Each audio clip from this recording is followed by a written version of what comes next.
Hi friends, welcome to Biology Simplified Tamil. Now unga Sindhilnathan. Very important update about Tamil Nadu medical selection. அதாவது MBBS BDS counseling தமிழ்நாட்டில் எப்போ நடக்கும் அப்படிங்கிறத பற்றின ஒரு அப்டேட். நமக்கு ஒரு அஃபிஷியல் வந்து பாலிமர் நியூஸ்க்கு பேட்டி கொடுத்துருக்காங்க. ஸோ அதை பற்றின டீட்டெயில் இப்போ நம்ம இந்த வீடியோவில் பார்க்கலாம். ஸ்டூடெண்ட்ஸும் பேரண்ட்ஸும் ஃபர்ஸ்ட் ஆஃப் ஆல் மன அழுத்தத்துக்கு உள்ளாக தேவையில்லை, ஸ்ட்ரெஸ் ஆகிக்க தேவையில்லை அபவுட் கவுன்சிலிங் அப்படின்னு முதல்ல அவங்க சொல்லியிருக்காங்க. 2024-25 எம்பிபிஎஸ் கவுன்சிலிங்காக ரொம்பத்திக்கு பதட்டப்படணுங்கிற அவசியம் கிடையாது. நமக்கு போன வருஷத்துக்கும் இந்த வருஷத்துக்கும் கவுன்சிலிங்கில் எந்த டிலேவும் கிடையாது. ஃபர்ஸ்ட் ஆஃப் ஆல் என்டிஏ என்ன பண்ணுவாங்க, மெரிட் லிஸ்ட் நீட் 2024 மெரிட் லிஸ்ட்டை ரிலீஸ் பண்ணுவாங்க. அதுக்கப்புறம் எம்சிசி அதோட ஃபாலோ அப்பாக ஒரு நோட்டிஃபிகேஷன் ரிலீஸ் பண்ணுவாங்க. அந்த நோட்டிஃபிகேஷனில் நமக்கு எம்பிபிஎஸ் பிடிஎஸ்க்கான all India quota counselling as well as state கோட்டாவுக்கான கவுன்சிலிங்கான ஷெட்யூலாக அவங்க ரிலீஸ் பண்ணுவாங்க. அதை ஃபாலோ பண்ணி தமிழ்நாடு மெடிக்கல் செலெக்ஷன் தான் நமக்கு எம்பிபிஎஸ் பிடிஎஸ் ஸ்டேட் கோட்டாவுக்கு கவுன்சிலிங் கண்டக்ட் பண்ணுவாங்க. அவங்களும் ஷெட்யூலை ரிலீஸ் பண்ணுவாங்க அப்படின்னு சொல்லியிருக்காங்க. அவங்க ஃபர்ஸ்ட் ரவுண்ட் நடத்தி முடிச்ச உடனே நம்மளோட ஃபர்ஸ்ட் ரவுண்டை நடத்துவோம். அவங்க செகண்ட் ரவுண்ட் நடத்தினதுக்கப்புறம் நம்ம செகண்ட் ரவுண்ட் நடத்துவோம். ஸோ அவங்கள பின்தொடர்ந்தே தான் நம்ம கவுன்சிலிங் நடக்கும். அதுக்கப்புறம் அவங்க அந்த மேடம் என்ன சொல்லியிருக்காங்க அப்படின்னா, 4 ரவுண்டில் நமக்கு எம்பிபிஎஸ் பிடிஎஸ் கவுன்சிலிங் கண்டக்ட் பண்ணப்படும்.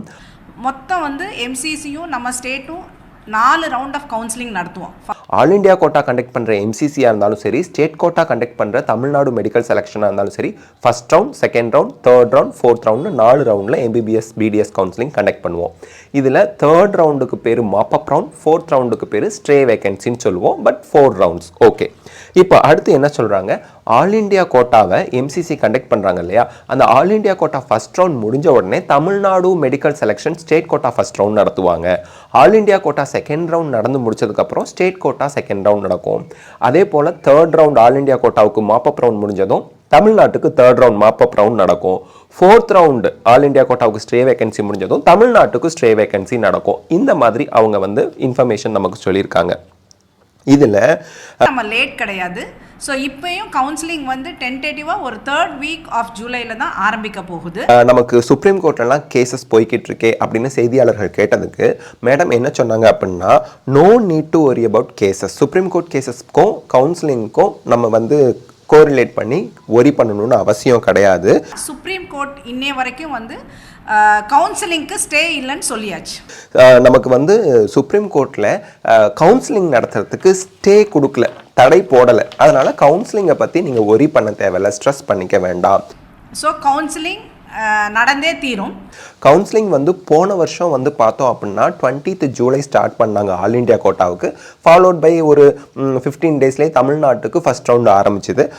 போன வருஷமும் கவுன்சிலிங் பார்த்தீங்கன்னா எம்சிசி வந்து 20ஆம் தேதி ஜூலையில் தான் ஆரம்பிச்சிருக்கு. அதே போல் இந்த வருஷமும் ஜூலை 3rd வீக்கில், அதாவது ஜூலை 24ன்னு சொல்லியிருக்காங்க. சுப்ரீம் கோர்ட்டில் சாலிசிட்டர் ஜெனரல்லாம் இன்ஃபார்ம் பண்ணியிருக்கிறாரு, ஆல் இண்டியா கோட்டா கவுன்சிலிங் வந்து ஜூலை 24th நடக்கும் அப்படின்னு. அப்படி அதே சமயத்தில் நமக்கு ஆல் இண்டியா கோட்டாவுக்கு ஆரம்பிக்கும் போது தமிழ்நாட்டிலையும் எந்த ஒரு தாமதமும் இன்றி போன வருஷம் மாதிரியே பேரலாக all India quota first round முடிஞ்சு தமிழ்நாட்டில் ஃபர்ஸ்ட் ரவுண்ட் ஆரம்பிக்கும். நம்ம அதுக்கு தகுந்த அப்படி ஒரு பேரலா ஒரு ஸ்கெட்யூல் போடுவோம். ஸோ அதுக்கு பேரலாவே தான் நம்ம கவுன்சிலிங் நடக்கும் அப்படின்னு தெளிவுபட சொல்லியிருக்காங்க.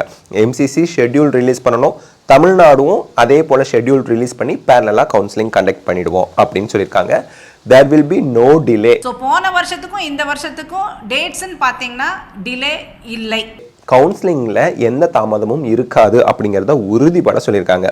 ரீ எக்ஸாம் பற்றின கேசஸ் நமக்கு சுப்ரீம் கோர்ட்டில் இருந்தாலும் சுப்ரீம் கோர்ட் கவுன்சிலிங்க்கு தடை விதிக்கலை. அதனால் மாணவர்கள் ஒரி பண்ண வேண்டாம், கவுன்சிலிங் டிலே ஆகும்னு வருத்தப்பட தேவையில்லை, கவலைப்பட தேவையில்லை அப்படின்னு தெளிவாக சொல்லியிருக்காங்க. அவங்க தொடர்ந்து என்ன சொல்லியிருக்காங்க அப்படின்னா, மாணவர்களும் பெற்றோர்களும் தமிழ்நாடு மெடிக்கல் செலெக்ஷனோட அஃபிஷியல் வெப்சைட் tnmedicalselection.org வெப்சைட்டை மட்டும் நம்ம தமிழ்நாடு மெடிக்கல் செலெக்ஷன்.org வெப்சைட்டை வந்து ரெகுலராக பார்த்துட்டு இருந்தீங்கன்னா ஆர் tnmedicalselection.net அந்த வெப்சைட்டை கண்டினியூவாக ஃபாலோ பண்ண சொல்கிறாங்க for official information and official counselling அப்டேட்ஸுக்கு. அதுக்கப்புறம் செய்தியாளர்கள் வந்து தமிழ்நாட்டில் மொத்தம் எத்தனை சீட் இருக்குன்னு கேட்டாங்க. கவர்மெண்ட்டில் 36 கவர்மெண்ட் மெடிக்கல் காலேஜஸ் இருக்குது. கேகே நகர் சென்னை இருக்குது, அது வந்து semi government medical college. And then 21 private medical college, self financing colleges இருக்குது. Government colleges, KK Nagar Chennai, private colleges, private university, deemed university எல்லாமே சேர்த்து 11,500 எம்பிபிஎஸ் சீட்ஸ் தமிழ்நாட்டில் மொத்தம் இருக்குது. அதில் கவர்மெண்ட் காலேஜ் சீட்ஸ்னு பார்க்கும்போது 5050 சீட்ஸ் இருக்குது அப்படின்னு இன்ஃபர்மேஷன் அவங்க சொல்லியிருக்கிறாங்க. அதில் வந்து அவங்களோட நேம் என்ன, அவங்களோட டெசிக்னேஷன் என்ன அப்படின்னு செய்தியாளர்கள் சந்திப்பில் செய்தியாளர் கேட்டப்போ அவங்க doctor Arunalatha madam, additional DME secretary selection committee. Doctor Arunalatha, additional DME secretary selection committee, directorate of medical education, Chennai அப்படின்னு சொல்லியிருக்காங்க. டைரக்டரேட் ஆஃப் மெடிக்கல் எஜுகேஷனோட செக்ரட்டரி செலெக்ஷன் கமிட்டி சொல்லியிருக்காங்க.